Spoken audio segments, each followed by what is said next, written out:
You've got two ways you can reach out to people if you need to meet somebody that you want to sell to or somebody you just want to meet. There's basically two ways to do it. The first way is you just call them. That's called a cold call. You just show up at their office and you knock on the door.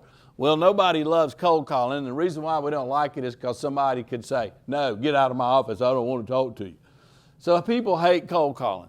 The next way you could do it, or the next best way to do it, is to get a warm introduction. So how do you get more warm introductions? Because that's really what we want. We want somebody to introduce us to somebody, and that's called a warm introduction. And so I have this theory I call circling the wagons. So if you remember back in the cowboy and Indian days, the settlers or cowboys would be out there and the Indians would come and they'd circle up the wagons, and then in the middle would be where they were, and the Indians would be running around shooting arrows into the wagons and stuff. Well, think about yourself kind of like an Indian. You're running around and you're trying to get to that person in the middle inside that wagon train that's circled up. You want to get to that person. And here's what's cool. If one person asks me, hey, do you know a guy named Hunter Smith? And I say, no, I don't know Hunter Smith. And then somebody else later says, hey, do you know a guy named Hunter Smith? And I say, no, but somebody else mentioned it. When I've heard it twice, I now feel like, hey, I need to meet this Hunter Smith guy. He might be somebody I need to know because two people have brought his name up. It's the same thing. If one person tells you they thought a restaurant was good and then somebody else says the same thing, then you go, we need to go try that restaurant. Two people make it happen. So anyway, so what you're trying to do is find as many people around the person you want to meet. So at that point in time, you've got to become an FBI agent. So what I mean by that? Well, being an FBI agent is basically going on Facebook, seeing who their friends are, going on LinkedIn, see who's connected to them, going to Instagram, see who's liking their posts. You start trying to figure out who this person is. You might look up, where they work and go to LinkedIn or other places and see who else you might know works at that place of business. You might find out where they live, what street they live on. Maybe you know somebody in their neighborhood.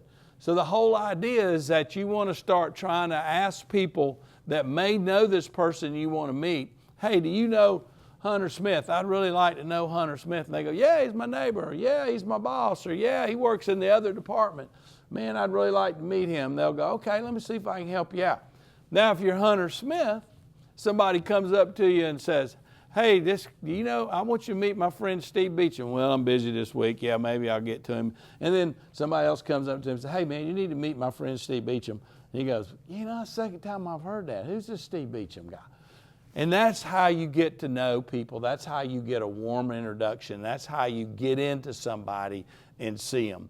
If you spend your time trying to figure out who are the real important people for you to meet, and then you spend some time trying to get the people that you know to introduce you to that person, then magic happens, and you almost always get to that person. I'll give you an example. So a lot of y'all know Herschel Walker that was played football for the University of Georgia. Well, a couple years ago he ran for Senate. And so I was doing a podcast at the time, and I thought, man, it'd be cool to have Herschel on my podcast. So the first thing I thought about is, okay, who do I know knows Herschel? So I thought, okay, his old college roommate happens to be a friend of mine. So I called him and said, hey, I'd love to have Herschel on my podcast. He goes, well, okay, I'll talk to him. I don't know. He's a real busy guy, blah, blah, blah. And then I tell my son, Connor, hey, I'm trying to get to Herschel. I'd love to have Herschel on my podcast. And Connor goes, well, a girl that I know works on his campaign. Let me bring it up to her. So then he hooks me up on email, and I say, yeah, I'm having I do this podcast. I think he'd be a great guest. She said, well, he's real busy. Let me see about that. Well, then next thing I know, a friend of mine calls me and says, hey, we're having this event. We got Herschel coming. It's a fundraiser. So Mary and I, my wife, we go to the fundraiser and we get our little opportunity to go up to Herschel and shake her hand. And I say, hey, Herschel, my name's Steve Beecham. I said, I know your buddy Frank. I know so-and-so that works on your campaign. He said, yeah, your name's come up. And he said, you got a podcast? And I said, yeah. I said, it's a small podcast. I said, you'd be doing me a bigger favor than I'm doing you. But, if we reach some people and you get to talk to them about what you do, that might help. We never know. He's like, dude, I'm all in. We got to figure out a time to Zoom it. Says to one of his people, hey, get with Steve. So that's what I'm talking about, y'all. If you warm it up and start working on the fringes, then you're going to get to the campfire in the middle of those circled up wagons, and you're going to go see the person that you need to see. And when you get there, it's probably going to be a score. So spend a little time being an FBI agent and figuring out how you can get to the people that you really want to meet.